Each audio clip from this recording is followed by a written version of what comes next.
Hello dear students. आज हम लोग क्लास 11th में केमिस्ट्री का पार्ट स्टार्ट कर रहे हैं। आप लोगों का क्लास 11th में वेलकम करते हैं और हम लोग केमिस्ट्री में पहला चैप्टर स्टार्ट करने जा रहे हैं जो कि some basic concepts of chemistry है।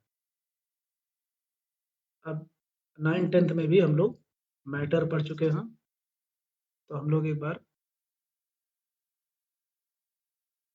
इसके बेसिक डेफिनेशंस में जाते हैं। Anything which has mass and occupies space is called matter. कोई भी चीज़ जो मास और स्पेस ऑक्यूपाई करती है उसको मैटर कहते हैं। मैटर 3 फिजिकल स्टेट में एग्जिस्ट करता है: solid, liquid and gas. Particle के अरेंजमेंट के बेस पर जो मैटर है उनकी फॉलोइंग फिजिकल कैरेक्टरिस्टिक्स होती हैं। जैसे सॉलिड, पहला, सॉलिड के पास डेफिनिट वॉल्यूम होता है और डेफिनिट शेप होता है।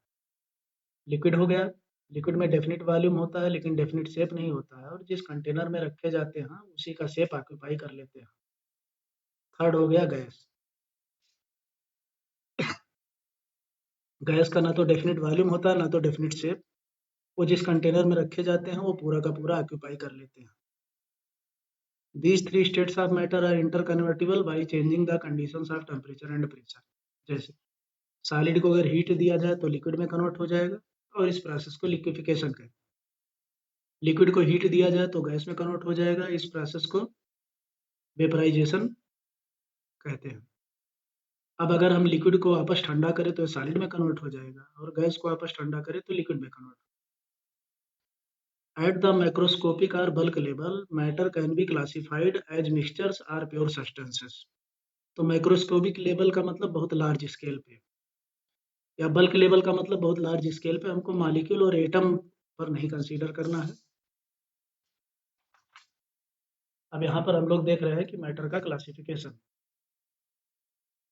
स्टार्ट। मैटर का क्लासिफिकेशन अगर हम देखें तो मैटर को दो पार्ट में क्लासिफाई किया गया है: मिक्सचर और प्योर सब्सटेंसेस। मिक्सचर दो पार्ट में क्लासिफाई है: होमोजीनियस मिक्सचर, हेट्रोजीनियस मिक्सचर। और प्योर सब्सटेंस को क्लासिफाई किया गया है एलिमेंट और कंपाउंड। अब हम आते हैं होमोजीनियस मिक्सचर पर। The components completely mix with each other and its composition is uniform through out. किसी भी होमोजीनियस मिक्सचर में जो कंपोनेंट्स होते हैं वो आपस में पूरी तरह से मिक्स हो जाते हैं और इनका जो कंपोजिशन होता है through out the volume same रहता है। और इनका एग्जांपल जैसे शुगर सॉल्यूशन इन वाटर और गैसेज का मिक्सचर होमोजीनियस मिक्सचर होता है हमेशा। हेट्रोजीनियस मिक्सचर, किसी भी हेट्रोजीनियस मिक्सचर में कंपोजिशन थ्रू आउट यूनिफॉर्म नहीं रहता है और कई बार उनके कंपोनेंट अलग अलग देखे भी जा सकते हैं, तो इनको हेट्रोजीनियस मिक्सचर कहते हैं। जैसे हम साल्ट और शुगर का मिक्सचर ले लें, फूड ग्रेन्स हो गए, पल्सेस के साथ कुछ डर्ट वगैरह गंदगी वगैरह मिली है, छोटे छोटे पत्थर के टुकड़े मिले हैं, तो वो सब हेट्रोजीनियस मिक्सचर होते हैं। प्योर सब्सटेंसेस, प्योर सब्सटेंसेस के पास फिक्स्ड कंपोजिशन होता है और इनके और प्योर सब्सटेंसेस के कंपोनेंट्स को सिंपल फिजिकल मेथड से सेपरेट नहीं किया जा सकता है। इनके एग्जांपल जैसे कॉपर हो गया, गोल्ड हो गया, सिल्वर हो गया, ग्लूकोज हो गया, एटसेट्रा। प्योर सब्सटेंसेस को फर्दर एलिमेंट और कंपाउंड में क्लासिफाई किया गया है। तो element consists of only one type of particles, these particle में be atoms or molecules. Element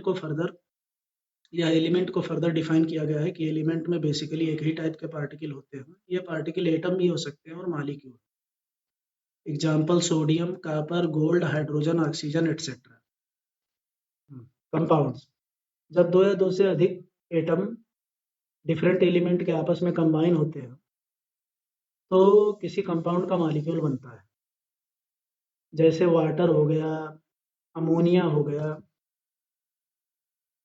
methane हो गया, एटसेट्रा।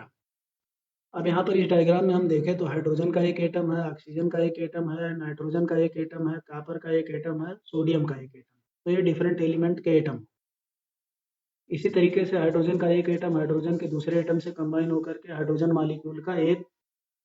कंपाउंड का एक मॉलिक्यूल बनाता है, डाई हाइड्रोजन गैस। दो हाइड्रोजन एक ऑक्सीजन आपस में कंबाइन हो रहे हैं तो वाटर का एक मॉलिक्यूल बना रहे हैं। एक कार्बन दो ऑक्सीजन के साथ कंबाइन हो रहा है तो कार्बन डाइऑक्साइड का एक मॉलिक्यूल बना रहा है। तो ये अब तक हम लोगों ने element, compound, mixture, heterogeneous, homogeneous ये सब कवर कर लिया है। अब हम आते हैं जो कुछ बेसिक लॉज हैं केमिकल कॉम्बिनेशंस के। केमिकल कॉम्बिनेशंस का मतलब एलिमेंट आपस में जब रिएक्ट करते हैं तो कंपाउंड बनाते हैं। जो एलिमेंट या मॉलिक्यूल्स आपस में रिएक्ट करते हैं या एटम्स आपस में रिएक्ट करते हैं, उनको रिएक्टेंट कहा जाता है और इनके रिजल्ट से जो चीज़ें बनती हैं, उनको प्रोडक्ट कहा जाता है। ये जो केमिकल कॉम्बिनेशंस के लॉ है, ये 5 बेसिक लॉज से गवर्न होते हैं, जिसमें पहला हमारा हो गया law of conservation of mass. तो law of conservation of mass Antonio Lavoisier ने दिया था 1789 में, और ये कहता है कि matter can neither be created nor destroyed. इसका मतलब हम ये कह सकते हैं कि किसी भी केमिकल रिएक्शन में रिएक्टेंट का जो टोटल मास था, आफ्टर रिएक्शन जो प्रोडक्ट बन रहे हैं उनके टोटल मास के बराबर होगा, और इसीलिए कहा गया है कि matter can neither be created nor destroyed. Example, अब अगर हम 4 ग्राम हाइड्रोजन का रिएक्शन 32 ग्राम ऑक्सीजन से कराएं, ठीक, 4 ग्राम हाइड्रोजन का रिएक्शन 32 ग्राम ऑक्सीजन से कराएं, तो रिएक्शन दिख रहा है 2H2G plus O2G arrow 2H2O। तो total mass before reaction 4 plus 32 36 ग्राम है, और इन दोनों के रिएक्शन से, हाइड्रोजन और ऑक्सीजन के रिएक्शन से 2 मोल वाटर का बनता है, और एक वाटर मॉलिक्यूल का मॉलिक्यूलर वेट 18 होता है, तो 2 मोल वाटर का मास हो गया 36 ग्राम। तो इस तरीके से लॉ ऑफ कंजर्वेशन ऑफ मास यहाँ पर अप्लाई हो जाता है, और before the reaction total mass कितना था 36 ग्राम, और after the reaction total mass 36 ग्राम है।